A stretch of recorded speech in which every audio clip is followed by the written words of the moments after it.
오늘 우리가 함께 나눌 말씀 같이 한번 펴서 읽도록 하겠습니다. 로마서 1장 8절부터 12절까지의 말씀입니다. 로마서 1장 8절부터 12절까지의 말씀입니다. 찾으셨나요? 그러면 8절부터 제가 먼저 읽어서 12절까지 교독하도록 하겠습니다. 먼저 내가 예수 그리스도로 말미암아 너희 모든 사람에 관하여 내 하나님께 감사함은 너희 믿음이 온 세상에 전파됨이로다. 내가 그의 아들의 복음 안에서 내 심령으로 섬기는 하나님이 나의 증인이 되시거니와 항상 내 기도에 쉬지 않고 너희를 말하며 어떻게 하든지 이제 하나님의 뜻 안에서 너희에게로 나아갈 좋은 길 얻기를 구하노라. 내가 너희 보기를 간절히 원하는 것은 어떤 신령한 은사를 너희에게 나누어 주어 너희를 견고하게 하려 함이니. 다 같이 읽습니다. 이는 곧 내가 너희 가운데서 너희와 나의 믿음으로 말미암아 피차 안위함을 얻으려 함이라. 아멘.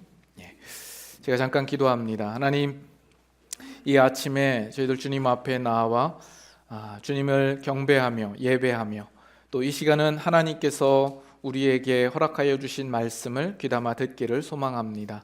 부족한 종을 세워서 그 말씀을 증거케 하셨사온즉 성령 하나님께서 입술을 주장하여 주시고 마땅히 전하여야 할 하나님의 능력의 복음을 증거케 인도하여 주시옵소서. 또한 말씀을 받는 우리 모든 성도들의 마음도 주님께서 다스려 주셔서 그 말씀으로 은혜를 입고 돌아가는 귀하고 복된 시간이 되게 하여 주시옵소서. 함께하여 주실 줄 믿사옵고 예수님의 이름으로 기도드리옵나이다. 아멘. 오늘 예배 때 들어올 때 보니까 예배 많은 자리들이 비어 있는 것을 보게 됩니다. 또 다시 한번 또 잔소리 같지만 부탁드리기는 여러분들이 예배 시간을 좀 엄수해 주시면 좋겠고 예배 시간보다 조금 일찍 오셔서 앉아 있는 것이 좀 더 바람직하고 또 보기도 아름답고 하나님께서 받으실 만한 예배가 아닐까 생각을 합니다. 다음 주에는 그럴 걱정이 없겠어요. 우리가 다 수양관에 있기 때문에 다음 주에는 그럴 일이 없겠지만 앞으로 여러분 예배 드릴 때 항상 유념하셔서 미리 오시면 좋겠습니다. 어느 날 그 아기 파리가 자기 엄마한테 묻습니다. 엄마, 왜 우리는 맨날 똥만 먹어? 그러니까 엄마 파리가 대답합니다. 아니, 이 녀석이 왜 밥 먹는데 똥 얘기야? 똥파리 모자가 식사를 하는 중에 있는 것 같습니다. 그렇죠. 똥파리에게는 똥이 밥입니다. 예수 그리스도를 믿는 우리 신자들에게는 무엇이 밥입니까? 바로 하나님의 말씀 아니겠습니까? 사람이 떡으로만 살 것이 아니요 하나님 입에서 나오는 모든 말씀으로 살 것이니라. 우리는 하나님 입에서 나오는 그 말씀을 우리의 영의 양식으로 삼아 그것을 통하여서 하나님을 알고 예수 그리스도를 알아가는 것, 그것이 분명 우리의 밥이요 또 양식이 되어야 될 것입니다. 반면 세상에 있는 것들은 다 똥에 불과합니다. 사도 바울이 고백하듯이 예수 그리스도를 아는 지식이 가장 고상하여 이 세상에 그동안 유익하게 여겼던 것들을 이제는 해로 여기고 다 배설물로 여긴다, 이렇게 말합니다. 오늘 이 시간 우리는 영의 양식을 먹는 식사 시간입니다. 이 시간에 똥 생각하지 않으시고 말씀에만 집중하셔서 여러분에게 허락하여 주신 영의 양식을 여러분 잘 공급받으실 수 있기를 바랍니다. 오늘은 특별한 날입니다. 이제 우리가 로마서의 서두를 마치고 그 다음 부분으로 진도를 나가게 되는 그런 순간입니다. 오늘 본문을 우리가 같이 함께 읽었습니다만 오늘 이 본문 가운데서는 사도 바울이 로마로 가서 로마에 있는 성도들을 만나고 싶어하는 그의 간절한 소원을 우리가 보게 됩니다. 여러분들은 이 세상 가운데서 어디를 가장 가고 싶어 하십니까? 왜 가고 싶습니까? 무엇 때문에 그곳에 가고 싶습니까? 그곳에 가면 아름다운 경치가 있고 누릴 만한 것이 있고 즐길 만한 것이 있어서입니까? 또는 거기에 가면 여러분들이 만나고 싶은 누군가가 있기 때문입니까? 올 여름 휴가에 어디를 갈지 여러분 생각해 놓으셨습니까? 이 사도 바울이 로마로 가고 싶어 하는 이유는 무엇일까요? 이 로마는 로마 제국의 중심지입니다. 모든 상업과 문화와 정치와 경제의 중심지가 되고 크고 화려한 도시입니다. 그래서 이 바울이 지금 로마로 가서 로마의 그 화려한 도시를 구경하고 관광하기 위해서 가고 싶은 것일까요? 또는 로마에 있는 로마 황제를 만나고 싶은 마음일까요? 여기 이 사도 바울의 가장 유일한 관심은 바로 그리스도인들이죠. 로마에 있으며 이제 예수 그리스도를 믿어서 그리스도의 사람된 자들에게 관심을 가지고 있고, 그가 그곳에 가서 그들을 만나고 싶어하는 그의 큰 사모하는 마음을 우리는 이 본문을 통하여서 보게 됩니다. 이 사도 바울의 목회적인 관심을 우리가 여기서 엿볼 수 있는 것 같습니다. 그가 나아가서 궁극적으로 로마로 가기를 원하는 목적은 어디에 있을까요? 그 궁극적인 목적은 무엇일까요? 오늘 본문 가운데 11절을 보시면 나와 있습니다. 내가 너희 보기를 간절히 원하는 것은 어떤 신령한 은사를 너희에게 나누어 주어 너희를 견고하게 하려 함이라. 너희를 견고하게 하려 함이라 이야기를 합니다.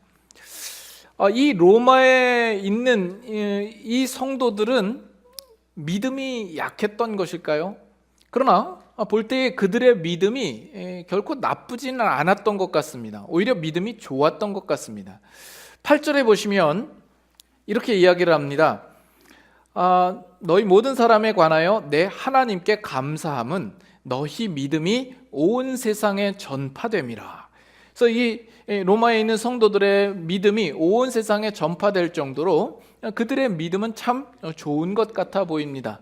그러나 그럼에도 불구하고 지금 이 사도 바울은 그들을 견고하게 하기 위하여서, 그들의 신앙과 믿음을 견고하게 하기 위하여서 그곳으로 가고 싶어하는 마음을 지금 피력하고 있는 겁니다. 우리는 여기에서 좀 더 생각이 미쳐야 할 부분이 있습니다. 바울은 로마에 있는 그 신자들 때문에 지금 그들의 믿음 때문에 감사하고 있습니다. 그런데 그러면 또 그들 안에 무언가가 부족한 것이 있다라는 것을 인식하고 있는 것이죠. 즉 그들이 지금 있는 신앙의 자리에서 머물러 있을 것이 아니라 보다 견고한 자리로 가야 할 필요성이 있다라는 것을 지금 말하고 있는 겁니다. 견고하다라는 것은 다른 말로 하면 강하게 한다, 굳세게 한다, 또는 세워서 완전하게 한다라는 그런 의미가 될 수 있겠죠. 지금 로마에 있는 성도들은 이미 그리스도인이 되었습니다. 그리스도인이 되었을 뿐만 아니라 그들의 믿음이 온 세상에 전파될 정도입니다. 그것으로 인하여서 바울은 지금 기뻐하고 감사하고 있습니다. 그런데도 바울은 그들의 믿음과 신앙을 더욱 견고하게 해야 할 필요성을 지금 느끼고 있는 것이죠. 이것은 오늘 신앙생활을 하고 있는 우리들에게도 동일하게 적용해 보아야 할 문제입니다. 신앙이라고 하는 것은 우리가 알고 있고 우리가 생각하는 것보다 훨씬 풍성하고 견고해져야 할 일들이 많다라는 사실입니다.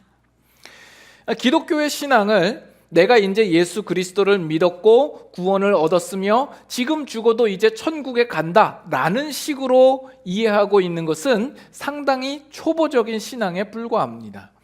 물론 우리가 믿음의 확신도 가져야 되겠고 구원의 소망도 가져야 되겠지만 그러나 그것은 어디까지나 시작에 불과합니다. 회심은 우리의 목표가 아니라 언제나 시작인 겁니다. 이와 더불어서 우리가 종종 신앙생활을 할 때 신앙이 견고하다 라고 생각하는 부분에 있어서 많은 오해가 있기도 합니다.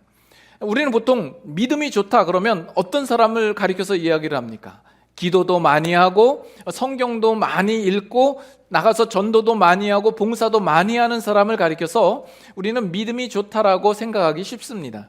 그러나 그것은 지금 사도 바울이 견고한 믿음, 견고한 신앙에 대하여서 이야기하고자 하는, 설명하고자 하는 내용과는 상당히 거리감이 있다는 겁니다. 그래서 그 부분도 우리가 한번 생각해 보고자 합니다. 그래서 다시 말씀드리면 지금 이 사도 바울이 이 로마서를 쓰고자 하는 그 이유와 목적이 어디에 있는가? 이미 로마에 있는 성도들은 예수 그리스도의 복음을 받아들였고 예수님을 믿고 있어요. 그러나 그것이 끝이 아니라 그것은 시작에 불과하다라는 거죠. 그들을 견고하게 하여야 할 그 이유가 있기 때문에 그 목적으로 지금 이 로마서를 쓰고 있는 겁니다. 우리가 예수 그리스도를 믿으면 우리는 거듭납니다.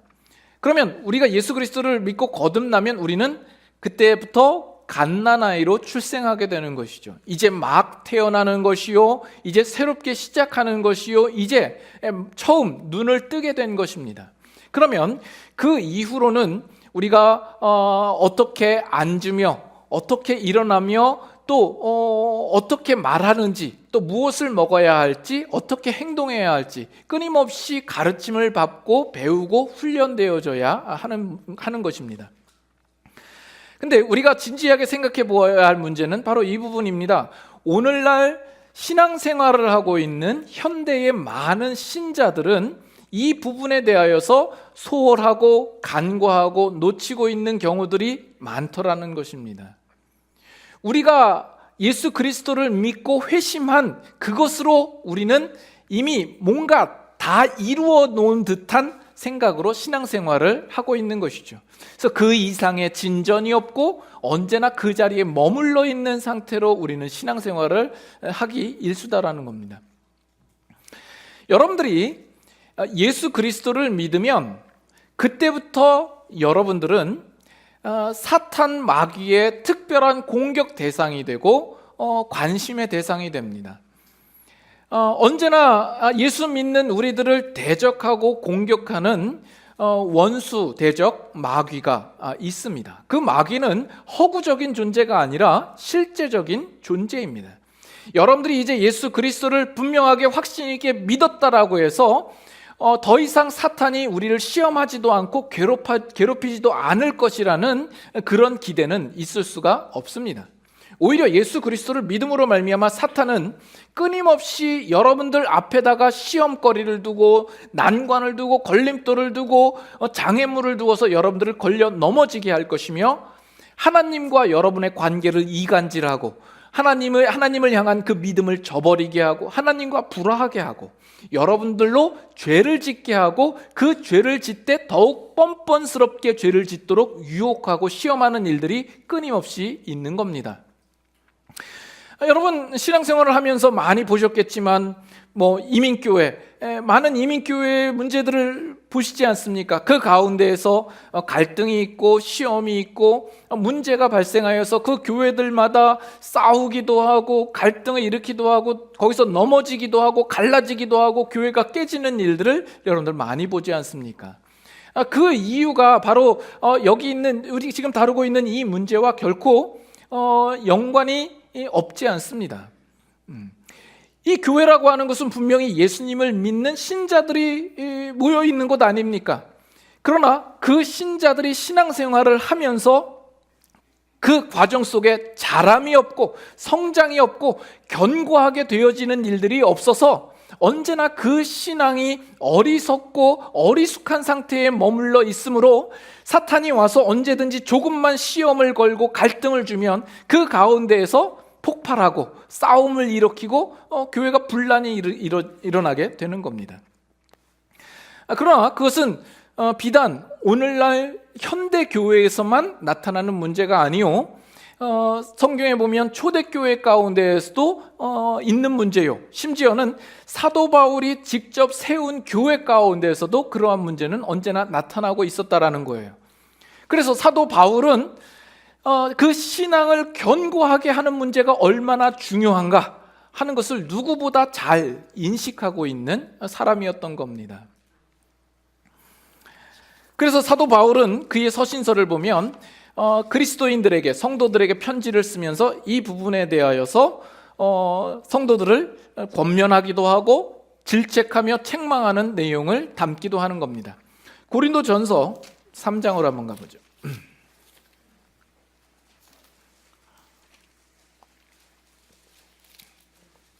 고린도전서 3장 1절입니다. 고린도전서 3장 1절. 형제들아, 내가 신령한 자들을 대함과 같이 너희에게 말할 수 없어서 육신에 속한 자, 곧 그리스도 안에서 어린아이들을 대함과 같이 하노라. 내가 너희를 젖으로 먹이고 밥으로 아니하였노니 이는 너희가 감당하지 못하였음이거니와 지금도 못하리라. 3절 다 같이 읽을까요? 너희는 아직도 육신에 속한 자로다. 너희 가운데 시기와 분쟁이 있으니 어찌 육신에 속하여 사람을 따라 행함이 아니리요. 여러분 아시겠지만 이 고린도 교회는 상당히 지식과 지혜가 풍성한 교회였습니다.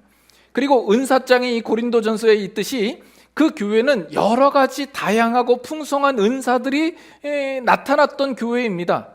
그렇다면 우리 생각에는 그쯤 되면 이 고린도 교회의 성도들은 상당히 수준이 있고 실력이 있고 믿음이 좋은 사람들이 모였구나라고 생각하지 않겠습니까? 그러나 사도 바울의 견해는 달랐던 겁니다. 이 사도 바울은 고린도 교회를 볼 때 너희에게 신령한 자를 대함과 같이 할 수 없어. 너희들 어린아이 같이 대함과 같이 한다라는 겁니다. 그 이유는 그들 가운데 시기와 분쟁이 있었다라는 문제이죠.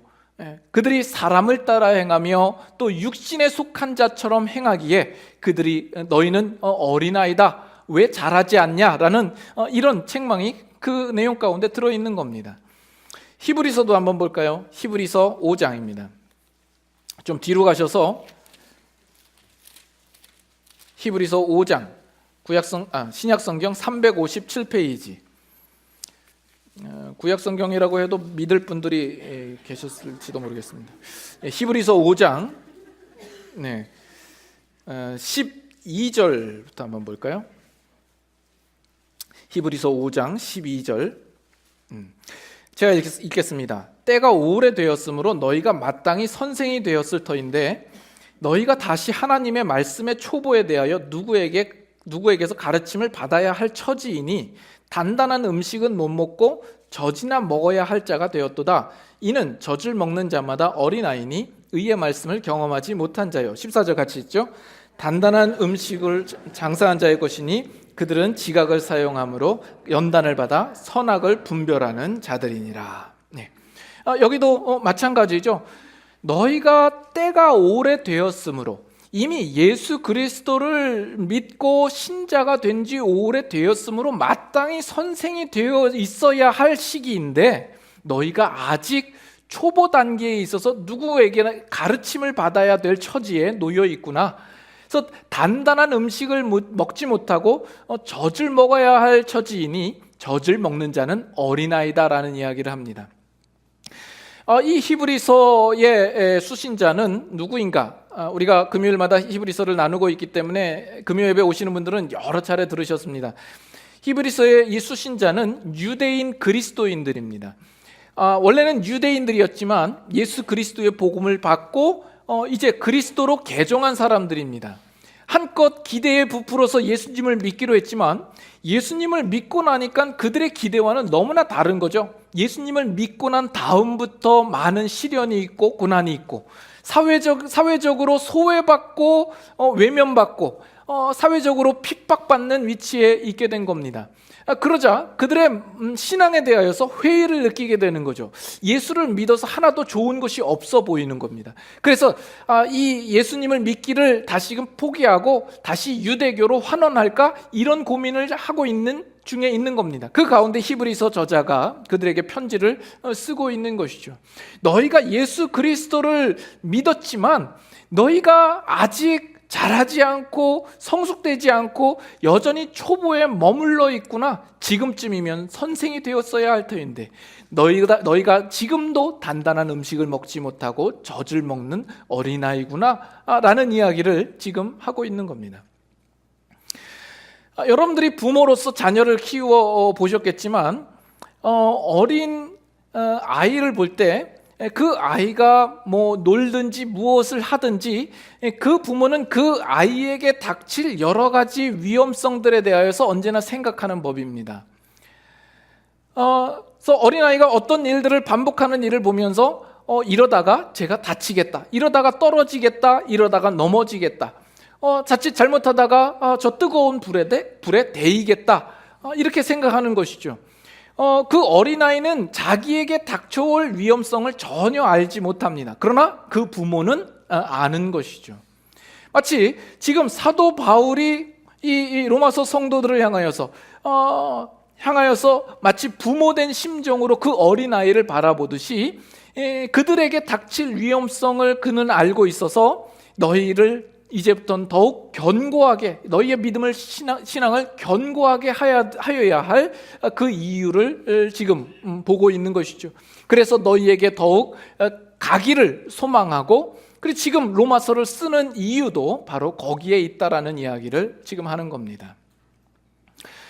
지금 사도 바울이 지금 하고자 하는 이 일들은 예수님의 지상 명령과 상당히 연관성이 있다고 봅니다. 여러분들은 얼핏 생각하기에 이게 그거랑 무슨 상관이 있을까 이런 생각이 들죠. 예수님의 지상명령이라고 하는 것은 최고에 이르는 명령을 두고 이야기를 합니다. 그것은 우리가 마땅히 신자로서 감당해야 할 책임으로서 아주 중심적인 핵심적인 내용이고, 지금 사도 바울은 그 일들을 수행하고 있고 마땅히 우리들도 그래야 된다라고 생각을 합니다. 우리가 예수님의 지상명령 그러면은 떠올리는 성경 구절이 뭐예요? 그렇죠. 마태복음 28장입니다. 우리 다시 한번 찾아보시죠. 마태복음 28장. 마태복음 28장 18절부터 보겠습니다. 마태복음 28장 18절. 예수께서 나와 말씀하여 이르시되 하늘과 땅의 모든 권세를 내게 주셨으니, 19절부터 다 같이 읽습니다. 그러므로 너희는 가서 모든 민족을 제자로 삼아 아버지와 아들과 성령의 이름으로 세례를 베풀고 내가 너희에게 분부한 모든 것을 가르쳐 지키게 하라. 볼지어다 내가 세상 끝날까지 너희와 항상 함께 있으리라 하시니라. 지금 예수님께서 부활하신 이후에 승천하기 전에 그 제자들에게 마지막으로 당부하시면서 하시는 말씀으로서 이것은 우리에게 주신 최고의 예수님의 명령이라 우리는 이렇게 봤습니다. 그래서 여러분들이 생각할 때에 예수님의 이 지상명령을 실천하는 일은 어떤 것이라고 생각을 해요? 우리는 보통 나가서 전도하고 해외로 나가서 선교하는 것을 생각합니다. 예수 그리스도의 복음을 알지 못하는 자들에게 찾아가서 그들에게 복음을 전하고 그들로 회심시키는 것이라고 생각을 하죠. 맞습니다. 물론 그래야 되죠. 그러나 우리가 이 구절을 생각할 때, 예수님의 명령을 생각할 때 언제나 놓치고 있는 부분들이 있기 때문에 다시 한번 짚어보자라는 이야기입니다. 그것은 뭐냐면, 여러분 예수님의 이 말씀을 생각할 때 이 구절 속에서 본동사가 뭐라고 생각을 합니까?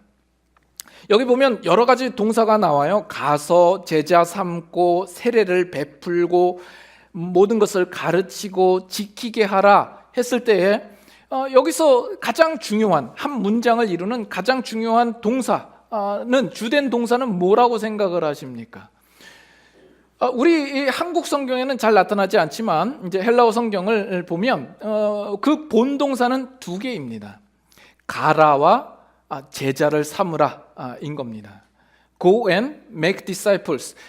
이것이 이 문장에서 가장 중요한 본동사, 두 가지 본동사입니다. 그러면 예수님의 이 지상 명령을 받은 우리들은 그 두 가지를 균형 있게 실천하고 있느냐? 그러면 그렇지 못하는 경우가 많더라는 겁니다. 우리가 가라, 그래서 나가서 전도하고 선교하는 일들을 하는 것보다 그 선교하는 일을 하지만 반면에 제자를 삼는 이 부분에 대하여서는 우리는 많은 심혈을 기울이지도 않고 집중하지도 않고 열심을 품지 않는 일들이 많다라는 겁니다. 예수님께서 우리에게 이 명령을 주실 때에 그저 회심케 하는 것, 불신자를 예수님 믿는 신자로 만드는 것, 그래서 그 회심자를 불리는 것, 물론 그것도 있습니다만 거기에만 그치는 것이 아니라 예수님께서 우리에게 부탁하신 것은 예수님께서 분부하신 모든 것을 가르쳐 지키게 하는 자리까지 오게 하는 것까지 요구하고 있다라는 이야기입니다. 그래서 우리로 자라게 하고 성숙하게 하고 우리로 견고하게 하고 완성케 하여서 예수 그리스도의 제자된 자리까지 가도록 하게 하는 것이 예수님의 명령이다라는 겁니다. 근데 우리는 이렇게 생각하기 쉬워요. 내가 예수님을 이제는 믿었어. 예수 그리스도를 구주로 여기며 내가 이제는 구원의 확신을 받았어. 그러면 이제 내가 해야 할 일은 이제 나가서 믿지 않는 자들을 믿는 자리로 오게 하는 것이 우리의 남은 과제라고 생각하기 쉽다라는 겁니다. 그러나 아니다라는 거예요. 이미 예수 그리스도를 믿는 여러분들도 이 예수님의 지상 명령에 대상이 되어 있는 겁니다. 여러분들도 예수님께서 분부하신 모든 것을 여러분들의 삶 가운데서 가르침을 받고 그것을 지키어서 여러분들의 신앙을 견고하게 자리 잡게 하고 제자되는 자리로 가야 되는 그 대상 가운데 여러분들이 여전히 놓여 있는 겁니다. 우리는 이 부분에 대해서 많이 소홀하고 놓치고 있는 부분이다라는 이야기입니다. 하지만 이것은 오늘 여러분이 있는 이곳에서, 여러분의 있는 자리에서, 이 교회와 여러분의 삶 속에서 여전히 지속되어져야 할 것이며 계속되어져야 할 예수님의 명령에 대한 실천 그 과제가 되는 겁니다.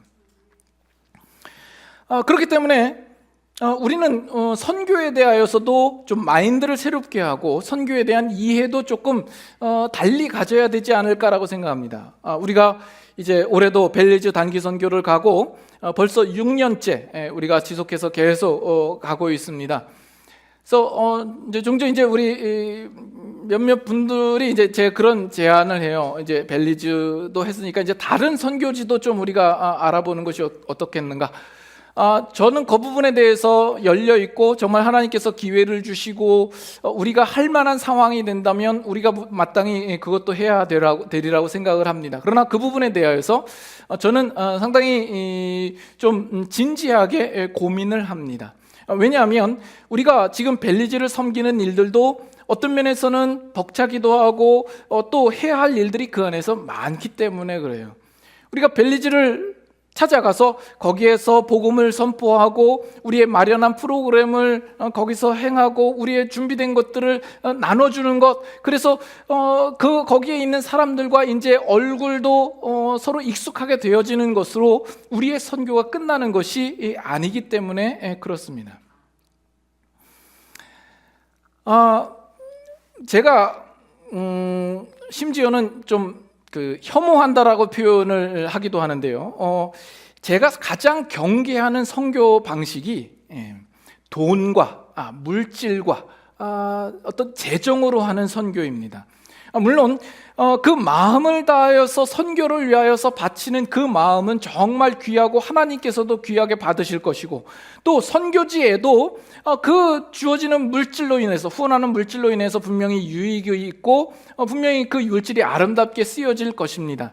그러나 거기에는 언제나 항상 그 어떤 위험이 도사리고 있냐면 내가 헌금을 하고 내가 물질을 낸 것으로 인해서 내가 이만큼 선교를 했다, 내가 할 수 있는 것을 했다라고 그것으로 생색내며 그것으로 만족하며 그것으로 합리화할 수 있는 여지가 그 안에 많기 때문에 그럽니다. 어떤 면에서는 우리가 마땅히 감당해야 할 더 선교의 중대한 사명과 실천이 있는데도 불구하고 그 모든 것들을 대신하기 위하여서 그저 그것을 가장 손쉽게 하기 위하여서 하는 방법이 될 수 있기 때문에 저는 그 부분에 대해서 고민이 많습니다.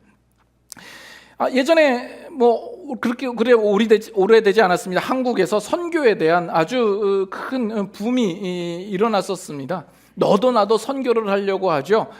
그 당시에 목회자들 사이에서는 그런 공식이 생겨나기도 했습니다.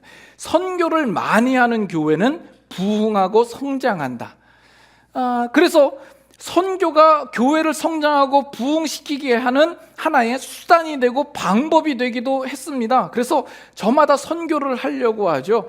선교에 어디를 갔느냐, 이 선교라는 것 자체가 우리의 만족이 되고 허영이 되고 자랑이 될 수 있는 그런 여지가 상당히 많이 생기게 된 겁니다. 그래서 우리 교회는 재정의 몇 %를 선교한다. 우리 교회는 어디를 간다.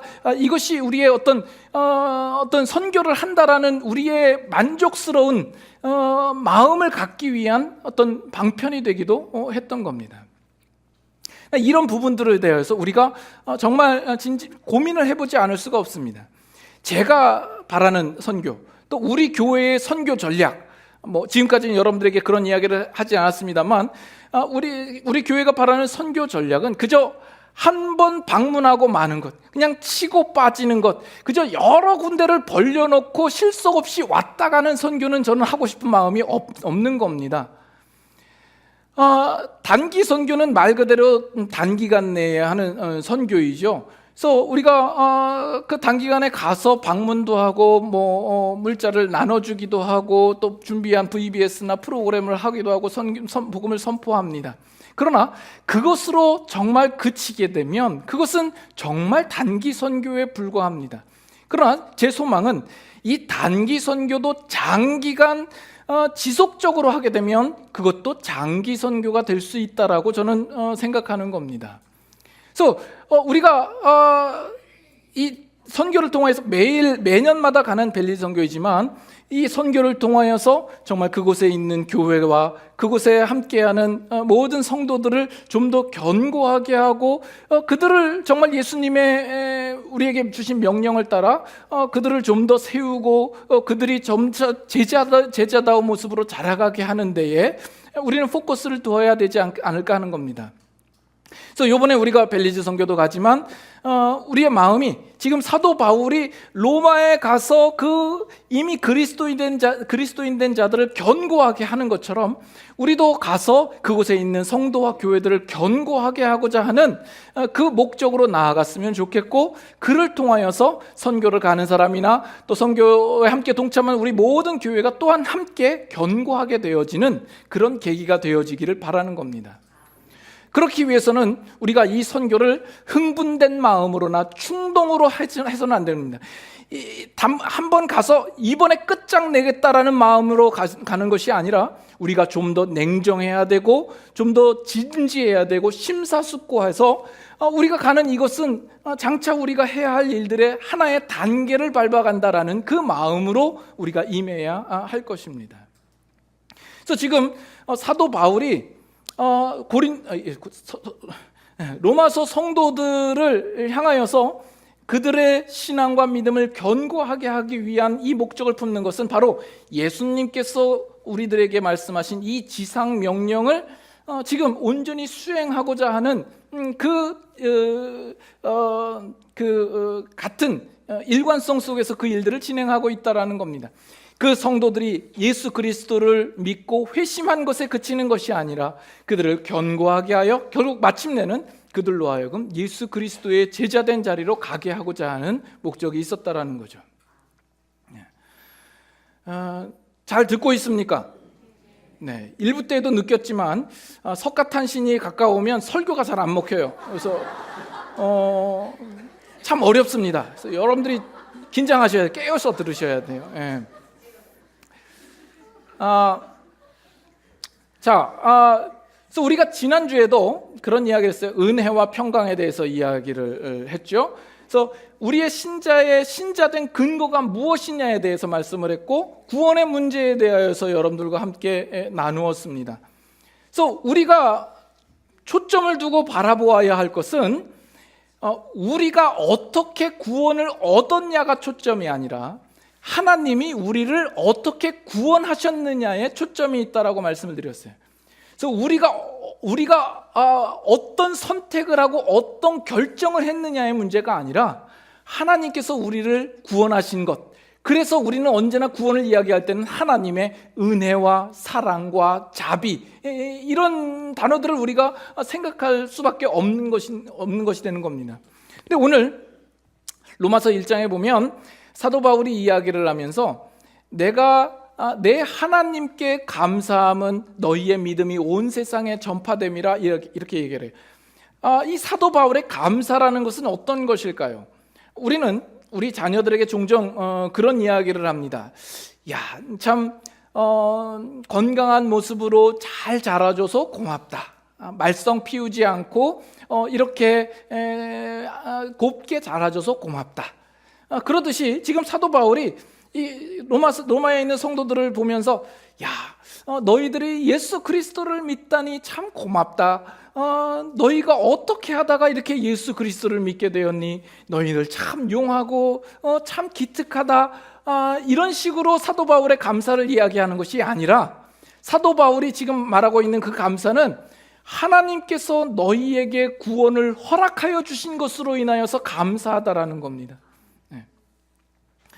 그래서 지금 사도 바울이 지금 그 성도들에게 너희가 이제 죄 가운데에서 건짐을 받았다. 그렇기 때문에 너희가 이제는 함께 무장하고 이제 너희들도 그 죄 가운데 있는 자들에게 나아가서 그들을 회심시키는 데에 힘쓰자. 이렇게 이야기하는 것이 아니라 하나님께서 너희들을 죄 가운데에서 건져내셨으니까 이제 너희는 하나님의 계획하심과 그의 성품과 그의 인격이 무엇인지를 알고 하나님이 너희를 향한 계획과 목적이 무엇인지를 알아서 하나님이 너희에게 허락하여 주신 그 의와 진리와 영광을 위하여서 살아갈 그 부르심에 따라 너희들이 성장하며 너희들이 자라가며 너희들이 더욱 견고하게 되어져서 하나님이 바라시는 인격과 신자된 됨됨이로 너희들이 자라기를 소망한다 하는 이야기입니다.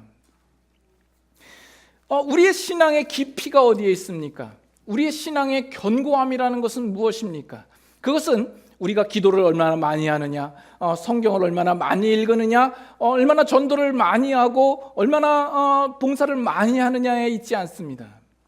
물론 그것을 하지 말라는 이야기는 아닙니다. 그것이 우리에게 필요 없다라는 이야기도 아닙니다. 기도와 성경 없이는 우리의 신령한 역량을 공급받을 길이 우리는 없습니다. 그러나 우리의 신앙의 깊이라고 할 때는, 그 신앙의 견고함이라고 할 때는 그것보다도 우리의 인격과 성품에서 달라져야 하고 자라가야 하고 그것이 여러분의 삶 전 체계 속에서 삶의 전 영역 속에서 드러나고 나타나지 않으면 안 되는 것입니다. 에베소서 4장 한번 볼까요? 에베소서 4장입니다.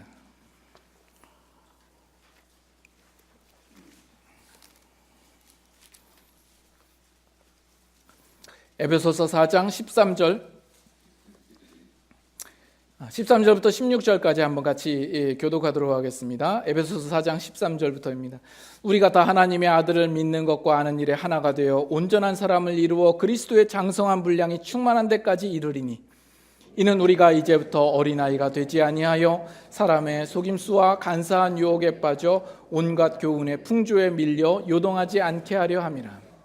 오직 사랑 안에서 참된 것을 하여 범사에 그에게까지 자랄지라. 그는 머리니 곧 그리스도라. 그에게서 온 몸이 각 마디를 통하여 도움을 받음으로 연결되고 결합되어 각 지체의 분량대로 역사하여 그 몸을 자라게 하며 사랑 안에서 스스로 세우느니라.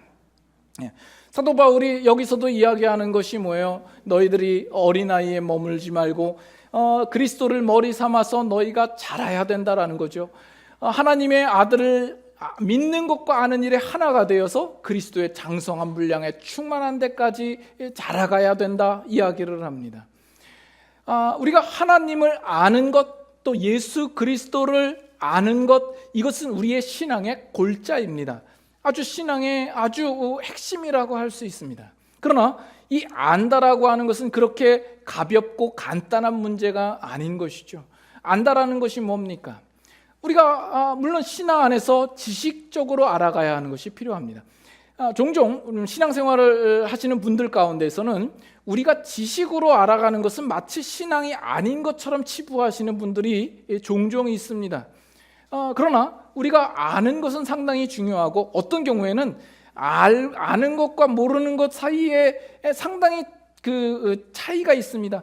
알면 더 진보가 있고, 알므로써 우리가 쉽게 가질 수 있는 것들을 모르기 때문에 가지지 못하는 경우들도 많이 있습니다. 이번에 한국에 가서 은행을 갔는데, 보통 은행에 가면 번호표를 뽑잖아요. 그래서 기다리는 사람이 있고 번호표를 뽑으려고 하는데 번호표 뽑는 데가 도저히 안 보이는 거예요. 근데 앉아있는 사람을 보니까 번호표를 다 하나씩 쥐고 있고, 그래서 애기 엄마한테 물었습니다. 여기 번호표 어디서 뽑아요? 바로 뒤에 가르치면서 여기 있다. 보니까 이 스크린이 있어서 자신이 이제 그 상담할 업무를 치면 이제 거기서 번호표를 뽑는 거죠. 너무나 간단한 것 아닙니까? 그거 하나 알면 쉽게 번호표를 뽑아서 앉을 수 있는 것을, 그걸 모르면 여전히 헤매이고 방황하게 되는 것이죠.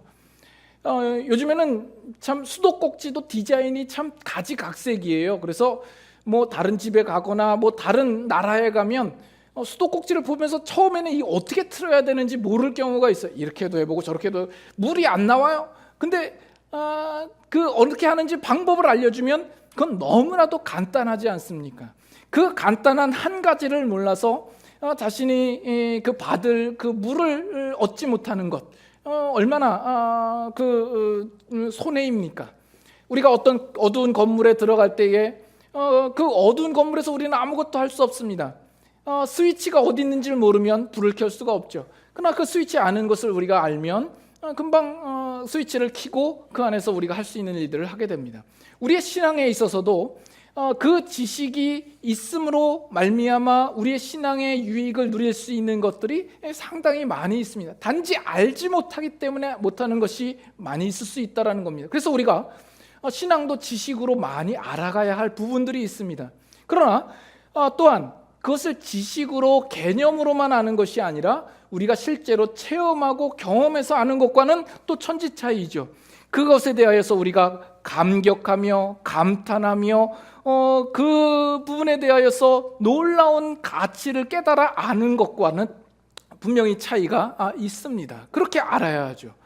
그렇게 안다면 또한 우리가 아는 만큼 행하여야 하지 않겠습니까? 자신이 알고 있다고 하지만 그렇게 행하지 않는 것은 안다고 하지만 실제로는 아는 것이 아니지 않습니까? 그래서 우리가 예수 그리스도를 아는 것, 하나님을 아는 것은 전 인격적으로 알아가야 하는 것이며, 그렇게 알아감을 통하여서 우리가 더욱 믿음으로 신앙으로 견고하게 되어지는 자리로 가야 합니다. 그러나 문제는 오늘날 우리는 그와 같은 훈련을 하지 않고 그 일에 힘쓰지 않는 거죠. 우리는 게으르고 내가 지금 있는 자리에 언제나 만족하는 상태로 신앙생활을 하기 쉽다라는 겁니다. 여러분, 세상에서 가장 하기 싫은 일이 뭡니까? 여러분 자녀에게 물어보면 공부하는 것이라 말할 것이고, 어른인 여러분들에게 물어보면 일하러 나가는 것이라고 말하지 않겠습니까?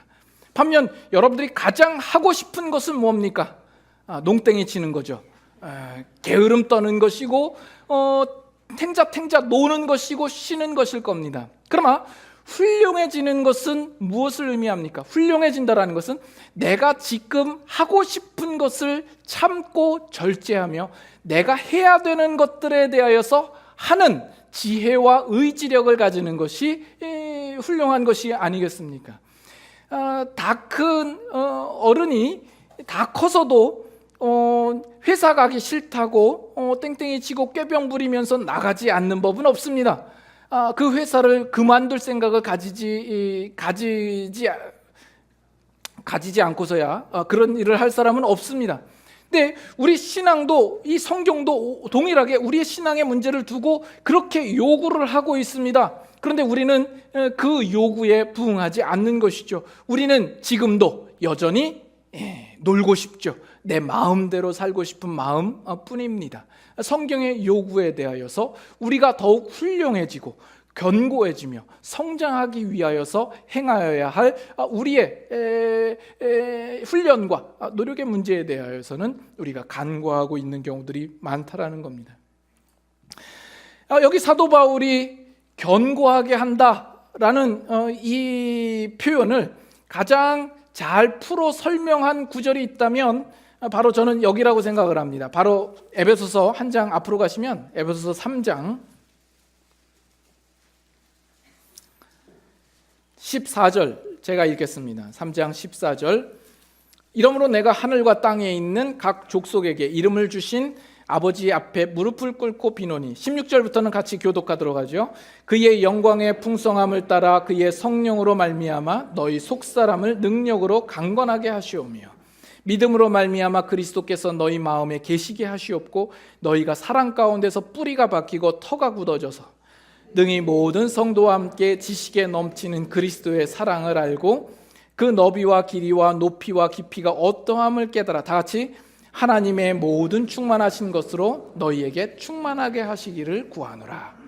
바로 이 부분이 사도 바울이 그 성도들을 견고하게 하려고 한다라는 그 표현을 풀어서 설명한 내용이 아닐까라고 생각을 합니다. 성령으로 말미암아 너희 속사람을 능력으로 강건하게 하고 또 그 믿음으로 그리스도께서 너희 안에 계시게 하고 또 사랑 안에서 너희가 뿌리가 박히고 터가 굳어져서 지식에 넘치는 그리스도의 사랑을 알아 그 길이와 넓이와 높이가 어떠한지를 깨달아 하나님의 모든 충만하신 것으로 너희가 충만하기를 구하노라 하는 것입니다. 이것은 하루아침에 걸리는 문제가 아니죠. 시간이 많이 걸리는 문제입니다. 여러분들이 지금 알고 있는 그 신앙의 높이와 넓이와 깊이라고 하는 것은 결코 다가 아닌 거죠. 사도 바울이 로마서 1장 11절에 너희에게 어떤 신령한 은사를 나누어 주어 너희를 견고하게 하려 함이라 이렇게 나오는데, 거기서 말하는 어떤 신령한 은사라고 하는 것은 우리가 로마서 첫 시간에 이야기했듯이 예수 그리스도의 구원의 복음을 두고 이야기를 한다고 봅니다. 여러분, 그래서 지금 사도 바울이 그리스도의 복음을 나누어 줘서 그들을 견고하게 하겠다라는 지금 의지를 가지고 있는 거죠. 복음이 뭡니까? 복음이 뭡니까? 여러분들이 복음을 몰라요? 복음 다 알아요. 복음이라는 것은 의외로 아주 심플합니다. 복음이라는 것은 우리가 죄인 되었지만 그 하나님, 사랑의 하나님께서 우리를 구원하시기 위하여서 자기 아들 독생자 예수를 이 땅에 보내시고 그 예수를 십자가에 못 박아 죽게 하심으로 그의 보혈의 피를 통하여서 우리의 죄의 대가를 대신하게 하고 그로 말미암아 우리가 죄 사함을 얻게 되며 우리가 의롭게 되며 우리가 하나님의 자녀가 되며 구원을 얻게 되었다라는 것이 복음입니다. 여러분들이 몰라요? 다 알죠. 여러분들이 다 알기 때문에 항상 제가 복음에 대해서 설교를 할 때마다 또 그 소리 또 오늘도 똑같은 설교를 한다라고 여러분들 항상 그런 불만을 가지고 있잖아요. 근데 지난주에 이제 어느 가정과 같이 어떤 식탁에 앉아서 교제를 하는 중에 함께 나눈 이야기가 뭐냐면, 우리가 참 복음을 아는 데까지는 시간이 참 오래 걸리더라 하는 내용에 대해서 서로 격하게 공감을 했습니다. 여러분, 이런 거랑 비슷하지 않을까 싶어요. 여러분, 부모님의 사랑을 아십니까? 우리가 지난주에 마더스데이였고 어버이 주일이었고 그렇습니다만은 부모님의 사랑을 몰라요? 여러분 몰라요? 그 초등학교 때부터 학교에 가면 어버이 노래를 부르고 또 부모님한테 편지를 쓰죠. 부모님 전상서. 그리고 카네이션 만들어서 이렇게 드리면서 우리 부모님의 사랑을 알죠. 그것이 아는 걸까요? 그러나 부모님의 사랑이 어떠한 것인가를 진정으로 아는 것은 훨씬 나중의 일이죠. 여러분들이 철들고 나서, 어느 사람은 결혼하고 애 낳고 나서 부모의 사랑이라는 것을 알죠. 어떤 사람은 부모가 소천하였을 때 비로소 부모의 사랑이 어떠한 것을 아는 사람도 있습니다. 그러나 반면 부모님이 소천하고 이 세상에 없는 그 순간까지도 여전히 부모의 사랑을 알지 못하여서 불효막심한 모습으로 사는 사람들도 얼마든지 있습니다. 여러분들은 과연 복음을 아십니까? 물론 복음을 정말 아는 것에 대해서는 성령님께서 그것을 깨닫게 하셔야 될 것이고, 또 때에 따라서는 회심하는 그 순간에 그 복음을 알게 되는 사람도 있습니다. 그러나 많은 경우 정말 우리가 복음을 안다고 했다가 정말 그 복음이 무엇인지를, 그 복음의 가치와 놀라운 것들을 깨닫게 되는 때가 있어요. 그러면 정말 그 참 복음이 무엇인지를 아는 사람들이 가지는 특징은 뭐냐면, 내가 지금까지 복음을 안다고 했던 것이 실제로는 아는 것이 아니었구나라는 것을 깨닫게 됩니다. 그리고 그 복음을 알게 되면 그 아는 것에서 그치는 것이 아니라 그 다음에는 그 복음의 깊이를 보니까 그 깊이가 한이 없고, 그 넓이를 보니까 그 넓이라는 것이 끝도 없고, 높이를 보니까 그 높이라는 것이 한없이 높아서, 그 하나님의 모든 충만하심이라고 하는 것은 우리가 가지고 있는 지각으로는 도저히 가늠할 수 없는 넓고 큰 것이라는 것을 알게 되는 겁니다. 지금 제가 이야기하는 것을 여러분 이해가 되세요? 지금 이것을 정말 그렇습니다. 그걸 이해하는 사람이 있고, 뭔 말을 하는지 도저히 이해를 하지 못하는 사람들도 있을 겁니다. 여러분의 신앙을 진지하게 생각해 보셔야 합니다. 이 신령한 은사, 예수 그리스도의 구원의 복음으로 우리가 견고해지고 자라나가는 이 싸움이 우리에게 필요합니다. 근데 가끔 전 놀라요. 분명히 신앙생활을 오래 했다고 하는 사람, 그래서 이제는 알만하지 않을까라고 하는 생각하는 사람이 전혀 알지 못하는 것을 볼 때 제가 놀라요. 정말 예수 그리스도를 믿는 그 신앙이, 나 이제 예수 믿었고 구원받았고 죽으면 천국 갑니다 하는 이 한 가지로만 유일하게 가지고 있고, 내가 신앙생활을 그래도 몇 년 했는데 이 한 가지 붙들고 있는 사람을 만나서 참 놀랍니다. 아니, 이제는 하도 놀라서 안 놀랍니다. 너무 많아서. 여러분들이 지금까지 교회에 출석하시면서 내가 몇 년을 신앙생활을 했는가, 또는 교회에서 내가 어떤 직분을 가지고 있는가, 장로이고 뭐 권사이고 안수집사이고 뭐 목사도 끼십시다. 또 여러분들이 모태신앙이고 여러분의 가정이 기독교 뭐 3대째 5대째 뭐 기독교 가정이라고 할지라도, 여러분들이 하나님 앞에서 여러분들이 가져야 할 그 참 신앙에 비하면 그 모든 것들은 다 허울이요, 껍데기에 불과합니다. 여러분 동의하십니까? 네? 여러분 그것으로 새소리. 여러분 그것으로 속이지 마십시오. 스스로 속이지 마시고 하나님도 속이지 마십시오. 그리고 그것으로 속지도 마십시오. 많이 속았다 아이가, 그죠? 우리 많이 속았습니다. 그러나 우리는 이제 우리가 가지고 있는 그 허울과 껍데기를 다 벗어내야 돼요. 그리고 그 하나님 앞에서 벌거벗은 모습으로 나 자신의 신앙을 들여다봐야 돼요. 나는 과연 어떠한 신앙을 가지고 있는가, 얼마만큼 성숙되어 있는가. 어린아이가 어른의 옷을 걸쳐 입었다고 어른이 되는 것이 아니지 않습니까? 우리의 신앙의 깊이와 견고함과 성장이라고 하는 것은 결코 어떤 종교적인 행위나 이 교회 가운데서 주어지는 직분의 문제가 아닙니다. 여러분들이 하나님을 진심으로 알며 복음 가운데에 여러분들이 성장하며 여러분의 인격과 성품과 삶과 여러분의 그 사람의 됨됨이와 여러분의 인생의 목적이 어떠한가 하는 것으로 여러분들은 보실 수 있어야 됩니다. 그래서 그것을 위하여서 싸우는데 도망하여 피하지 마시고, 그것을 안 된다고 기도로 때울 생각도 하지 마십시오. 여러분들이 진지하게 고민하시면서 그 알고자 힘쓰며 더욱 주님 앞에 나아가셔야 됩니다. 그래서 우리 마지막으로 로마서 다시금 가셔서 한 구절 읽고 마치도록 하죠. 로마서 1장 13절. 로마서 1장 13절 다 같이 한번 읽겠습니다.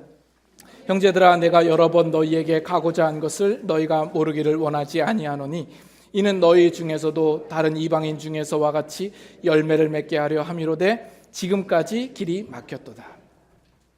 너희 중에서도 다른 이방인 중에서와 같이 열매를 맺게 하려 함이라. 여기서 말하는 열매라는 것은 무엇일까요? 네. 회심을 두고 이야기를 할까요? 아니면 회심한 자들이 세움을 받고 강해져서 그리스도의 삶을 사는 은혜를 두고 이야기를 할까요? 회심자들의 어떤 수의 열매를 두고 이야기를 하겠습니까? 그리스도의 삶 속에 나타나는 성령의 열매를 두고 이야기를 하는 걸까요? 둘 다예요. 사실 둘 다예요. 둘 다입니다. 그러나 둘 다 해야 되는데 우리는 한 가지밖에 모르는 경우가 많아서 그렇습니다. 그래서 오늘 이 모든 설교의 결론은 뭐라고요? 전교인 수양회 다 같이 가자. 우리 전교인 수양회 가야죠. 우리 전교인 수양회 가야 되는 그 목적과 이유도 뭐예요? 우리의 신앙과 믿음이 더욱 견고하게 되어지기 위하여서 우리 안에 성령으로 말미암아 우리의 속사람을 능력으로 강건하게 하고 또 믿음으로 그리스도께서 우리 안에 계시게 하고 그 사랑 안에서 뿌리가 박히고 터가 굳어져서 지식에 넘치는 그리스도의 사랑을 알아 그 길이와 넓이와 높이가 어떠한지를 깨닫고 하나님의 모든 충만하심으로 우리도 충만하게 되어지기를 바라는 그 간절한 소원과 기대 속에 우리가 나아가야 할 것입니다. 이것이 수양회뿐만 아니라 여러분의 전 삶에서 목표로 두고 살아가실 수 있기를 바랍니다. 기도하겠습니다.